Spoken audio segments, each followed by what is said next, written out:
Hello, thanks for joining in again, and today we're going to talk a little bit about pigmentation. Now, the colour of our skin and its differences and its diversity is celebrated around the world, and some of us are fair as fair, and others have an olive complexion, and yet others have even more colour. So what makes some of us lighter or darker than others? Now, let's have a look at our favourite subject, and you know what that is? Yep, the skin.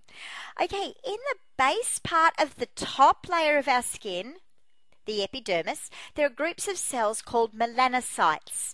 And it's in these melanocytes that a substance called melanin is produced. Now, melanin is a skin pigment, or the substance that gives our skin, eyes and hair its colour. Now, dark-skinned people have more melanin than lighter-skinned people. Therefore, this gives us our celebrated differences in colour. Now, when people tan, the UV rays penetrate to the lower layers of the epidermis, where they trigger the melanocytes to produce more melanin. Yes, melanin is the reason that we get that brown pigment when we tan.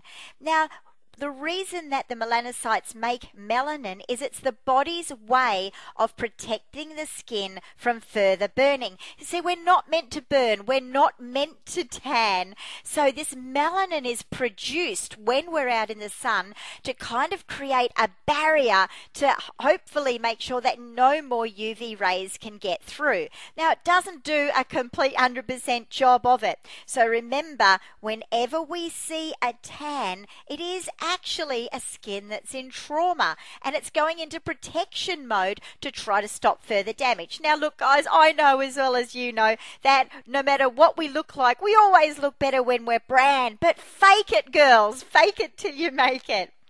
Bottom line, the more we tan, or the more tan that we have, the more we can basically see how many prematurely aging hours we've spent in the sun. And this will tell us how many wrinkles we're going to get in the not too distant future. But it's not only about wrinkles. It's the other half of the physical signs of aging that affect most women, and in fact causes almost more anxiety than actual lines and wrinkles in women. Yep. It's pigmentation, hyperpigmentation, often referred to as melasma. Now, melasma doesn't cause any other symptoms beside some sort of patchy skin discoloration, but it can be of great cosmetic concern for so many people. And the overproduction of melanin from some of the melanocytes, not all of them, gives you that blotchy, uneven tone colouring, not only on the face, but other parts of our body. Our décolletage is certainly a spot that really shows those physical signs of aging, including pigmentation.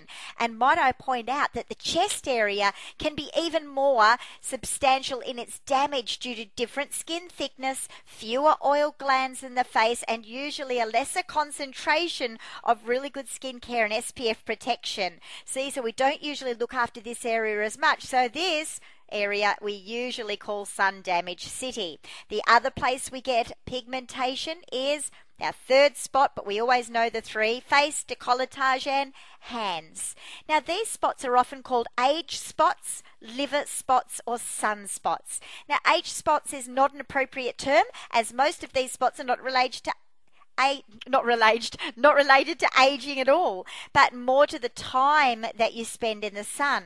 Now, the term liver spot is actually completely incorrect, since these spots are not caused by liver problems or liver disease, but the term sunspot is, shall we say, spot on, and they are predominantly caused by the sun. Now, people with fair skin have less melanin in their skin to begin with, but some of their melanocytes make more melanin when exposed to the sun. So instead of these blotchy marks, they have freckles. And what happens is when they go out into the sun, those melanocytes that are already overproducing to create the melanin, to create the freckle, actually even goes more and can make those freckles bigger, larger and more apparent. That's why when people with freckles go in the sun, they get doubly worse. When melasma occurs during pregnancy, it is also called cloasma, or the mask of pregnancy. And it's the hormones that these pregnant women experience with estrogen and progesterone. These are all melanocyte-stimulating hormones, and especially in the second and third trimesters of pregnancy. And often we can get that mask of pregnancy with pigmentation on your skin during that time. Now, it's a uniform brown colour. It's usually seen over the cheeks, forehead, nose, upper lip, and it's most often symmetrical, which means it roughly matches on both sides of the face. And even some medications can affect the skin's sensitivity to sunlight, and this can sometimes cause the appearance of melasma on the face as well. But in this perfect world of Photoshop, we're all bombarded with images of what we constitute as the perfect skin, the perfect tone, the perfect colour. And just like the diet industry, it can often be these misrepresentations that cause frustration in women because they're usually aspiring to this ideal image that is actually a fantasy. This is why I love working with Nutrimedics, real skincare solutions for real women with real skin and real expectations. It's just absolutely amazing. But you know what? Because we are real, we do go into the sun, we do have these other issues, and we do have pigmentation that we do want to address. So, of course, we have the solutions at Nutrimedics for pigmentation, and these solutions come in 4 steps. Okay, step 1, SPF. As melanin is produced due to the exposure of UV rays, turning on the melanocyte factories, we need to protect the cells by putting on a barrier to stop the sunlight or to stop the UV rays producing more melanin. So SPF every day, protection from the UV rays, whether you've got light skin, medium skin, dark skin, or freckles. And you know what? So many people still say to me, oh, I wear SPF if I go in the sun. No, if you can see your hand in front of your face, there is enough light out there and there is enough UV rays that will still penetrate your skin. So step 1, SPF. And of course, look at our beautiful products that have SPF in it. Step number 2, we need to use, for want of a better word, a topical bleaching system that's safe and not harmful to the skin. Now, our 2 major products that focus on this task is Bright and Beautiful and Complexion Refiner. And they both contain lutocin, which is clinically proven to help even skin tone and reduce the appearance of pigmentation in 2 ways. It evens and brightens the skin tone by slowly and evenly helping to slow the production of melanin, and it minimizes the appearance of exiting skin pigmentation by reducing the rate by which the skin's melanin oxidizes. So when the melanin oxidizes, it goes dark. So that's how this particular product works. So Bright and Beautiful and Complexion Refiner with the lutocin. Okay, step number 3, we need to topically apply a concentrated version of vitamin C, which is well known and famous in the skincare industry as a potent antioxidant, and this neutralizes free radicals. But in addition, it also helps the skin from hyperpigmentation by repressing the production of melanin.